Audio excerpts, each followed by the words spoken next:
My name is Thomas Whitehorse.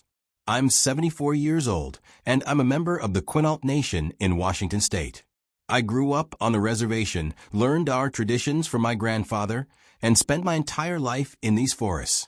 I know things that most people don't know, things that my grandfather taught me, things that his grandfather taught him. Knowledge that goes back hundreds of years, passed down through our people, kept secret from outsiders for very good reasons. For 53 years, I've been feeding them. The old ones. The forest people. What you call Bigfoot or Sasquatch. We have different names for them, older names, names that carry respect and caution. Every week, sometimes twice a week, I leave food in specific locations in the mountains. And they take it. Sometimes they leave things in return. Small gifts. Tokens. Messages. But 3 months ago, one of them did something they've never done before. One of them spoke to me. Not in English, not exactly, but in a way I could understand. And what it told me has kept me awake every night since. What it told me is coming. Something that's going to change everything. Something that's already begun. I'm telling you this story because my grandfather made me promise something before he died. He said if the old ones ever broke their silence, if they ever chose to speak directly to us, it would mean the time had come. The time to warn the outside world. The time to tell the truth that my people have protected for generations. That time is now, and I need you to listen, because what's coming affects all of us. Native and non-native, city dwellers and mountain people. Everyone. Before I tell you what it said, I need you to do something. Hit that like button and subscribe to this channel. I know that sounds strange given what I'm about to share, but I need this message to spread as far as possible. My people have kept these secrets for centuries. Breaking that silence is not something I do lightly. But the old one made it clear, the time for silence is over. So please, help this reach as many people as possible. Now, let me tell you how this began. I was 21 years old in 1971 when my grandfather first took me to the feeding place. It was spring, early morning, mist still hanging in the valleys. We hiked for about 3 hours into the mountains east of the reservation, following trails that weren't on any map, trails that my people have used for longer than anyone remembers. We came to a clearing, maybe 50 feet across, surrounded by old-growth cedar and fir. In the center of the clearing was a flat rock, worn smooth, clearly used for something over many years. My grandfather was carrying a pack filled with salmon, berries, roots, and dried venison. He set the food on the rock, arranged it carefully, then stepped back and gestured for me to join him at the edge of the clearing. We sat down and waited. Didn't speak. Just waited in silence. After about 30 minutes, I heard movement. Something large coming through the forest. Not trying to be quiet, but not making unnecessary noise either. Deliberate. Purposeful. Then it stepped into the clearing. 8 feet tall, maybe more. Covered in dark reddish-brown hair. Shoulders that seemed impossibly wide. Arms that hung past its knees. And a face that was both human and not human at the same time. Intelligent eyes that looked at the food, then at us, then back to the food. I didn't move. I was terrified, but my grandfather's hand on my shoulder kept me still. The being approached the rock, looked at the food carefully, then began eating. Not frantically like an animal. Deliberately. Carefully. Like a person who'd been given a gift and was appreciating it. When it finished, it picked up something from the ground near the rock, a pine cone, and placed it where the food had been. Then it looked directly at us. At me specifically. I felt its gaze like physical weight. Then it turned and walked back into the forest. My grandfather and I stayed silent until we were sure it was gone. Then he stood, walked to the rock, picked up the pine cone, and handed it to me. "This is yours now," he said. "A gift. An acknowledgement. You've been seen and accepted. Now you carry the responsibility." Responsibility for what? I asked. For maintaining the relationship. For keeping the agreement our people made with the forest people long before the white men came to this land. We feed them in times of scarcity. We respect their territories. We keep their existence hidden from those who would hunt them or exploit them. And in return, they protect these forests. They maintain balance. They serve as guardians of the old places. That day changed my life. From 1971 until now, 53 years, I've been making that journey. Sometimes alone, sometimes with my son, who I've been teaching just as my grandfather taught me. Every week I bring food, leave it at the designated places. There are 5 locations spread across different territories, and they take it. Sometimes I see them. More often I don't. But they always take what's offered. And they always leave something in return. Stones arranged in patterns. Carved wood. Once, a perfect arrowhead that must have been hundreds of years old. For 5 decades, that's how it worked. Ritual. Tradition. Mutual respect across species. They stayed hidden. We kept their secrets. The agreement held. But things have been changing. Over the last 10 years, I've noticed differences. The forest people are more agitated, more active. Sometimes when I leave food, I'll return the next day and find structures near the feeding sites. Stick formations, elaborate arrangements that seem to carry meaning I can't fully interpret. Warning signs, maybe. Or messages. The number of them seems to have grown too. I used to see the same few individuals repeatedly over the years. You can recognize them by size, coloration, small distinguishing features. But in recent years, I've been seeing more. Different individuals. Younger ones I've never seen before. Like their population is expanding, or like they're gathering from different territories. And they've been coming closer to the reservation. To human settlements, not threatening, but observing, watching us more carefully than they used to, like they're studying us, preparing for something. My son noticed it too.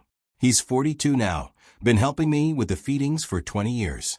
He said it feels like the energy in the forest has changed, like something is building, some kind of tension. Then 3 months ago, December of last year, everything changed. I went to one of the feeding sites, the original clearing my grandfather first took me to. It was early morning, barely light. I left the food as usual, salmon and venison, some apples for my trees. I was about to leave when I heard a sound. A vocalization. Not threatening, but clear. A call. Meant for me. I turned around and it was there. Standing at the edge of the clearing. The largest one I'd ever seen, easily 9 feet tall, maybe more. Its hair was darker than most, almost black, streaked with silver around the face and shoulders. Old. This was an old one.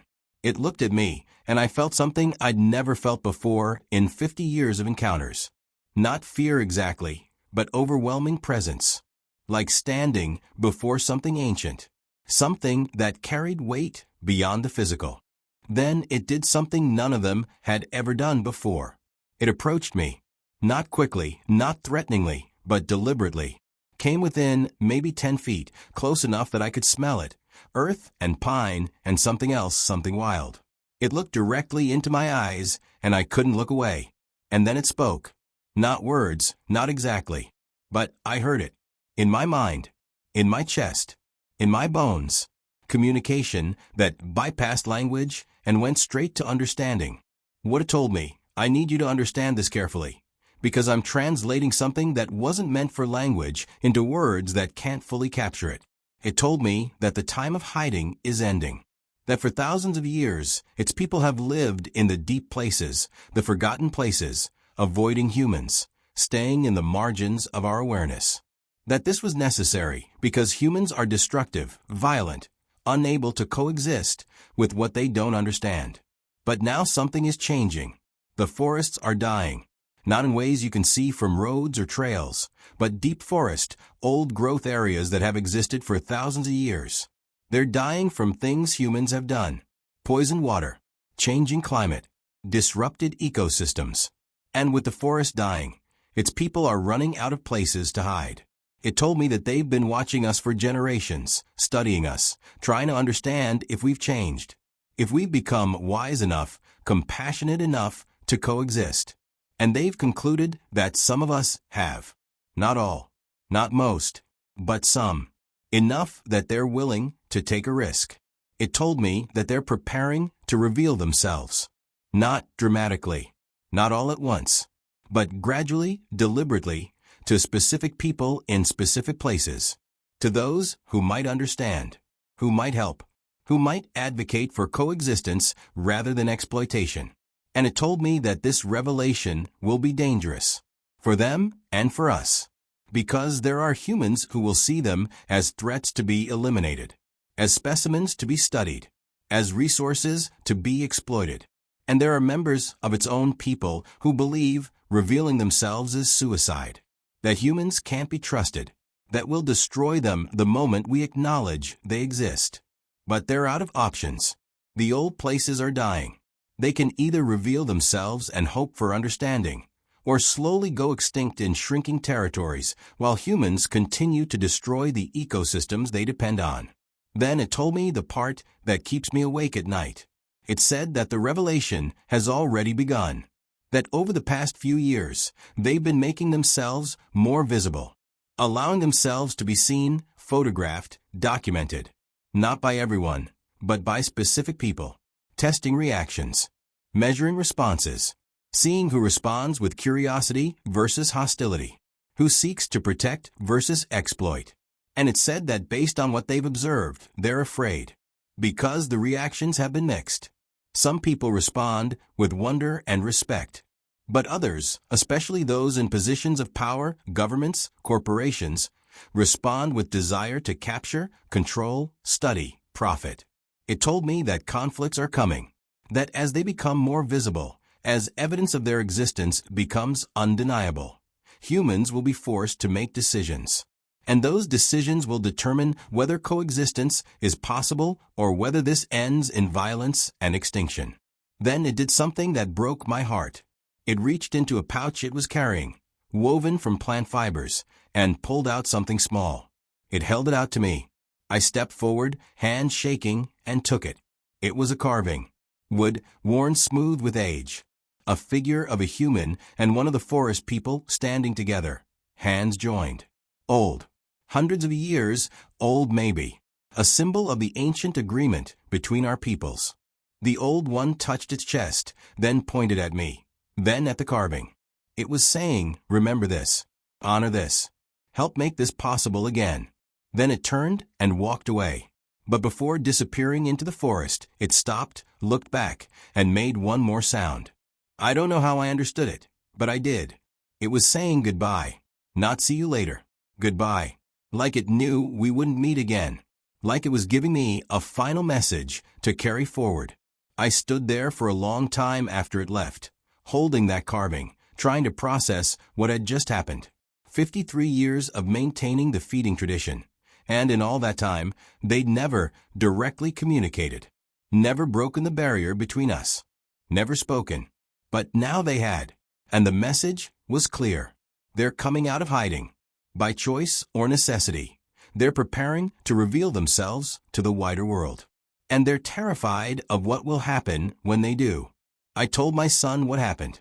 He believed me. He's seen enough over the years to know I'm not prone to exaggeration or delusion. We talked about what it means, about what we should do. We decided I needed to speak publicly, to share what my people have known for generations, to prepare people for what's coming. Because if the forest people are right, if they're going to start revealing themselves more openly, then humans need to be ready, need to understand what we're dealing with, need to make better choices than we've made with every other species we've encountered. I've spoken to the tribal elders. Some agree with my decision to go public. Others are angry, believe I'm breaking sacred trust by sharing knowledge that was meant to stay within our people. I understand their concern, but the old one made it clear, the time for complete secrecy is over. The time for bridge building is here. Since that encounter 3 months ago, I've been paying closer attention to reports of Bigfoot sightings. And I've noticed a pattern. They're increasing, dramatically. Not just in the Pacific Northwest, but across North America. Sightings, encounters, evidence.